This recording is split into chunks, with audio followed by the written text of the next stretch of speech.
वो लड़की थी मरियम, जो बहुत दयालु और बूढ़ी थी और जोसेफ की संगनी थी।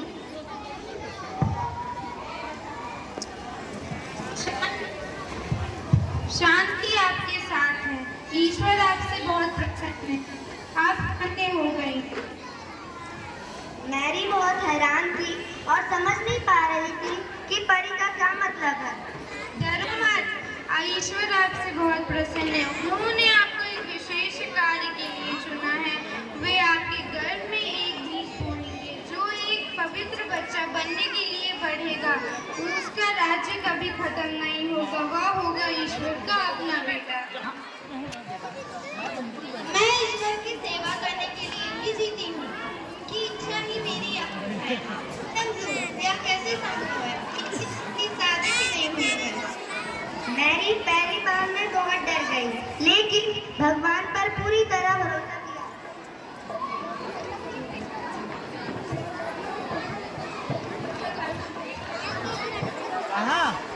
यीशु, इधर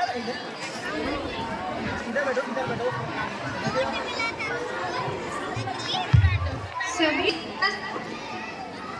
तैयार करने के लिए भेजा है। यह कहकर गैब्रियल गायब हो गए। मैरी ने अपने परिवार और दोस्तों को अलविदा कहा।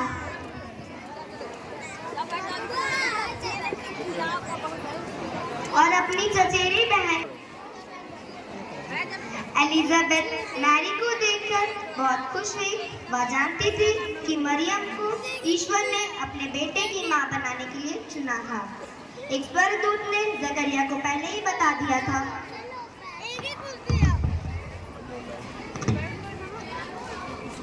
कि एलिजाबेथ का भी एक बच्चा होगा जो यीशु के स्वागत के लिए लोगों को तैयार करेगा। मैरी एलिजाबेथ और जकरिया के साथ 3 महीने रहती है, उनकी सेवा करती है।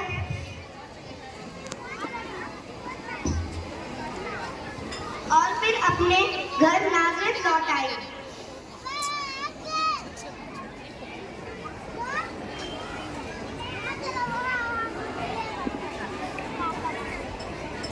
इस बीच यूसुफ चिंतित था जब उसे पता चला कि मैरी उनकी शादी से पहले ही एक बच्चे की उम्मीद कर रही थी। वह सोच ही रहा था कि उसे इस शादी को तोड़ देना चाहिए, जब एक दूत उसे सपने में दिखाई दिया।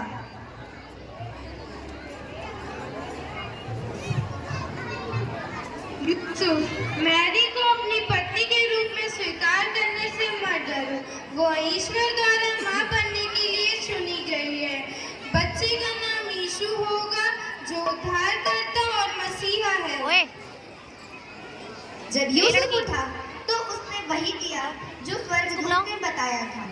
मैरी को अपनी पत्नी के रूप में स्वीकार किया। इस लड़की से कहिए हट जाए। पीछे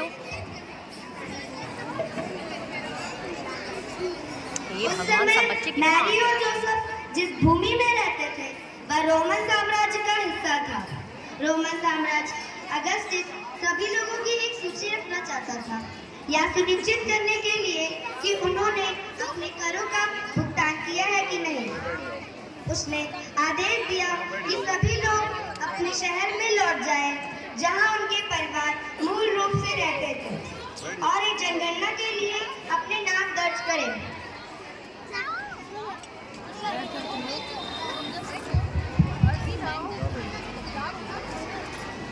मैरी और यूसुफ ने नाज़रेथ से बेथलेहम जाना पड़ा। लगभग 70 मील दूरी तय की, क्योंकि जोसेफ का परिवार वहीं से आया था।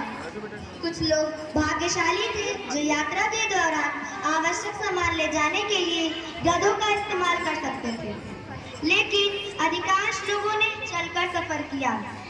यूसुफ और मरियम भी चले, हालांकि उन्होंने बहुत धीमी गति से यात्रा की, क्योंकि मैरी का बच्चा जल्द ही पैदा होने वाला था।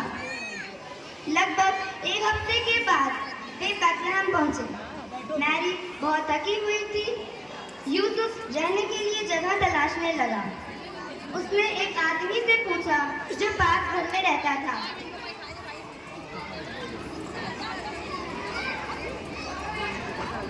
बैठो। हम जनगणना में गिने जाने के लिए बेथलहम आए हैं और हम रात को विश्राम करने के लिए एक जगह की तलाश में। क्या हम यहाँ रह सकते हैं? हमें क्षमा करें, हमारे सारे सराय भरे हुए हैं। जो सब एक कमरे की तलाश करते रहे, लेकिन सभी सराय भरे हुए थे। अंत में एक सराय के मालिक को मैरी की हालत देखकर दया आ गई। उसके पास भी कोई कमरा खाली नहीं था। उसने उन्हें एक गुड़साल में रहने का प्रस्ताव दिया। बहुत जल्दी मैरी का बच्चा पैदा होने का समय आ रहा था। यूशु, ये बच्चा रात ही पैदा हुआ। क्या यह निश्चित है? हाँ, यह निश्चित है। देर रात हो गई थी। सितारे स्थिर रूप से चमक रहे थे। आखिरकार मैरी का बच्चा पैदा हुआ। मैरी ने बच्चे को अपनी बाहों में पकड़ लिया और भगवान को धन्यवाद दिया उस बच्चे का अद्भुत उपहार।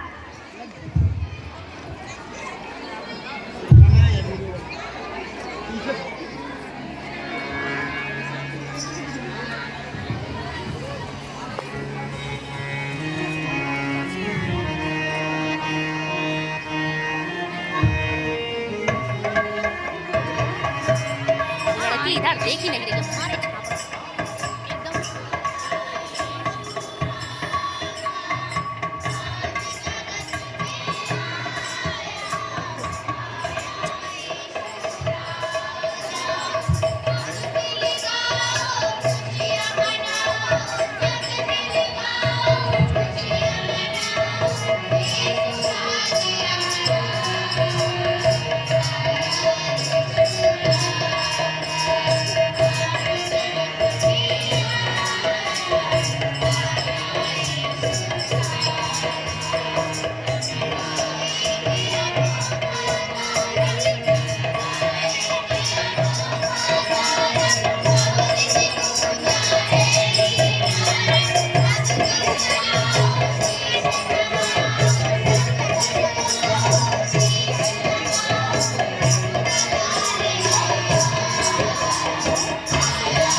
उसने उसे रखने के लिए चारों ओर से गर्म कपड़े से बांध दिया।